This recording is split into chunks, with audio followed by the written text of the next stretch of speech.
A little bonus electrical trick here. This plug for the turn signal switch is the locking tabs are not holding on very good, and even when it's plugged in tight, you got to kind of push it this way and that way to make the turn signal stay on. So what I'm going to do is just take a needle nose pliers, and each one of these male spade pins, I'm going to just give them a little tiny twist, not much.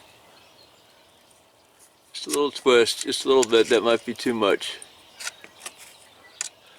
I'm going to do all of them that way, and see if we can buy just a little bit more time from changing turn signal switch, if that is the problem. And I'll go ahead and do that and see if I can make this stay on better. I think what I'm going to do is take a heat gun, warm up these locks. They're not broken off, they're just stuck out. So I'm going to warm them up and push them back in, and hopefully they'll stay in after they cool down and lock on there tighter.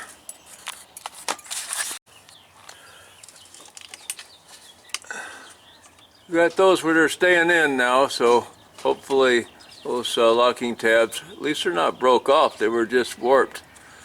They should hold on to where they're supposed to snap onto now. And with these pins twisted slightly, they should make better contact inside of here. Those do look kind of cruddy in there, but it's not easy to get them out. Well, it shouldn't be too hard. Same way I got those out of the ones for the headlights. Just a different tool maybe. Everything snaps together tight, doesn't fall off. All the lights are working now.